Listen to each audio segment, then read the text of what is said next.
Welcome to episode 4 of HireBasis' Country Reports, where we go into the nitty-gritty of what makes certain places a great choice to hire remote workers. So far, we put 3 countries through the test, and the results are exciting. Serbia, Bosnia, and Nigeria have all put up a great fight. In this episode, we find out if the Philippines can keep up with the contenders. Ever since COVID, remote work has become the new norm. With all the benefits it brings, it also has difficulties. For example, who to hire, and which countries to consider. Well, that's where we come in to save the day. We grade countries on 3 criteria. Firstly, we grade their English proficiency on a scale of 1 to 10. Secondly, we grade the country's salary affordability by looking at the cost of living. Then, finally, we grade the country's computer literacy score. Europe? Africa? Been there, done that. Now it's time for Asia. Welcome to the Philippines. The Philippines. The Philippines? That's right, the Philippines. The first thing that comes to mind when I mention the Philippines will either be the beautiful beaches, the interesting rice terraces, or perhaps the abundance of islands and volcanoes. More than 7,000 islands and 300 volcanoes to be precise. The country is also home to the world's longest underground river. These are just some of the ways to describe the Philippines. Located in Southeast Asia, on the eastern rim of the Asiatic Mediterranean, with a population of over 114 million. The capital city of the Philippines is Manila, which has a metro population of over 13 million and has been named the world's most densely populated city in 2019. If you wanted to buy a cup of coffee in the Philippines, you'd have to convert your dollars into the Philippine peso. And $1 will get you 55 Philippine pesos. If you're crazy about shopping, the Philippines will also be a great destination because it boasts 3 of the world's largest shopping malls, one of which is larger than the Vatican City, which is huge. It is the 4th highest economy in Southeast Asia by nominal GDP, and we're talking about 112 billion US dollars. They also love their basketball. Did you know that the country is home to Asia's first basketball league? Also, the Philippines is one of the fastest growing emerging markets in the world. We could make a video only about what makes the Philippines interesting, but that would even take hours. And since we've got work to do, we'll leave that for later.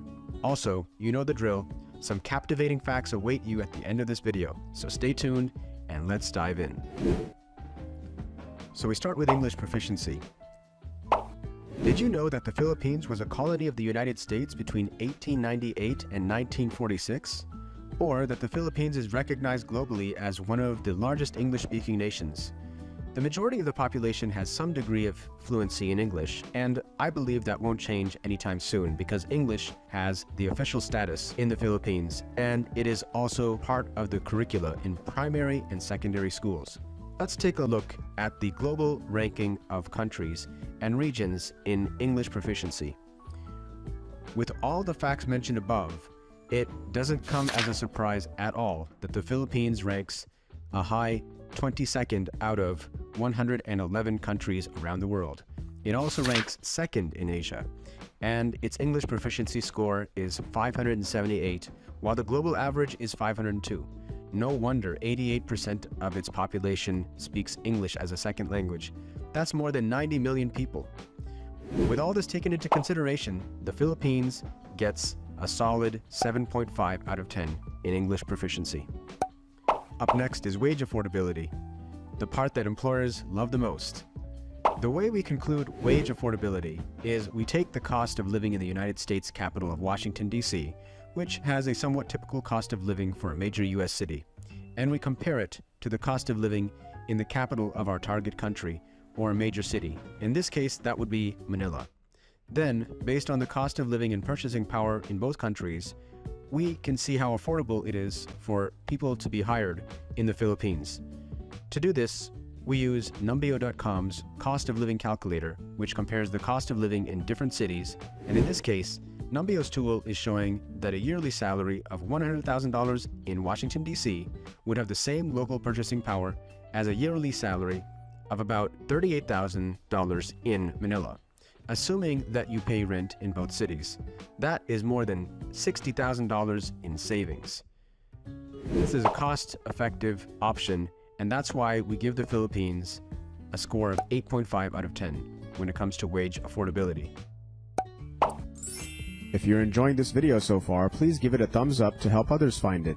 And to see more videos like this, subscribe to the channel. Let's bring this scenario to reality even more. Hiring people from wherever will require you to pay certain wage expenses. So we also used Oyster HR's hiring calculator to calculate the costs of hiring in our chosen countries, and we compared it to the total cost of hiring someone in the US using QuickBooks Employee Cost Calculator.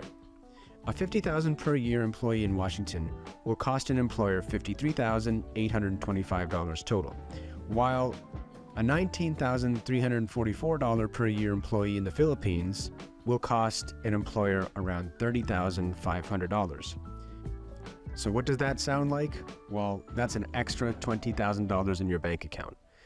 Yes, you're going to want a high-quality employee from the Philippines, and we know where you can find one. HireBasis.com is your best friend when it comes to finding employees from all around the globe, and you'll find many qualified Filipinos there without a doubt.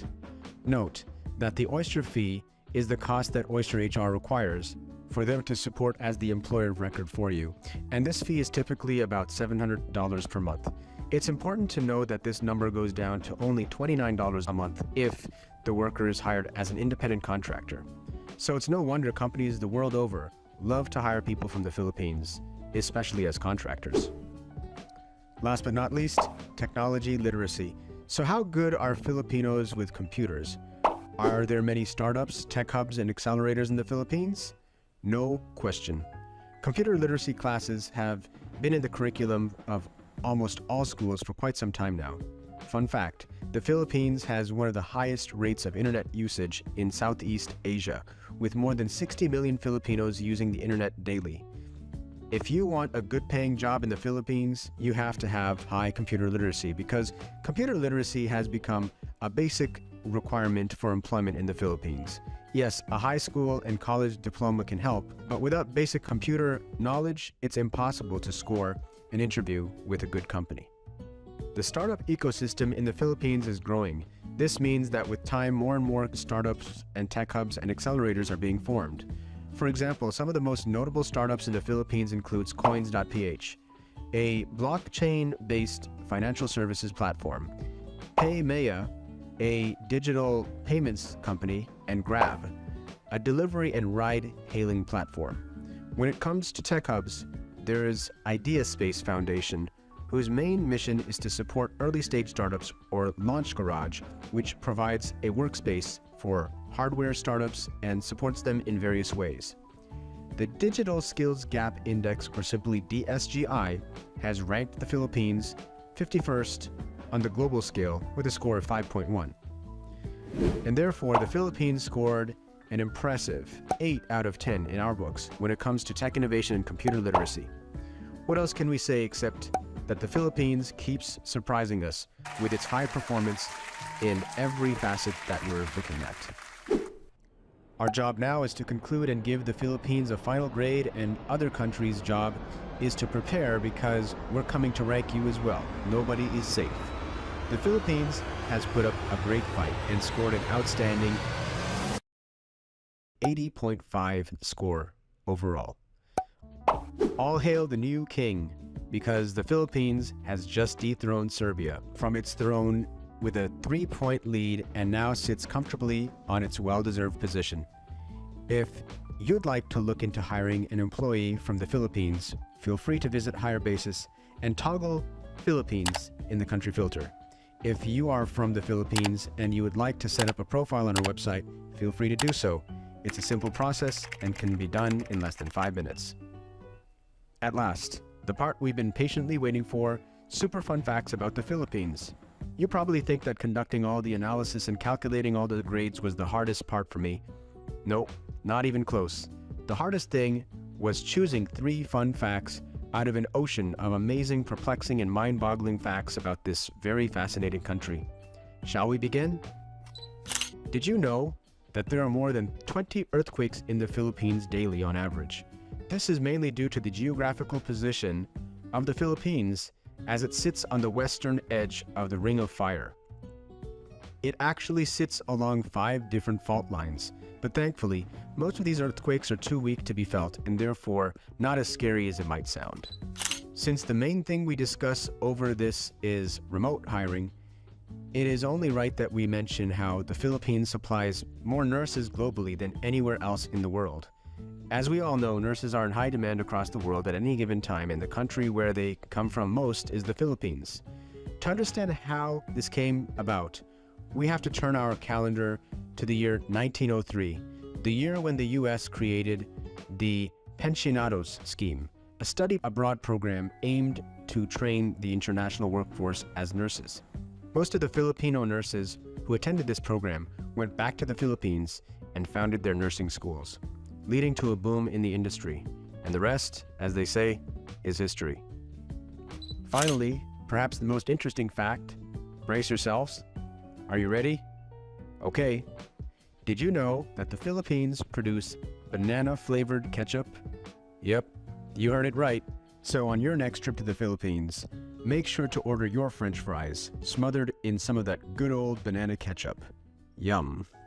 Well, that's it for now. If you think your country has what it takes to battle these giants in the remote workforce battlefield, don't be scared. Drop a comment below. We'll grade it and rank it in no time.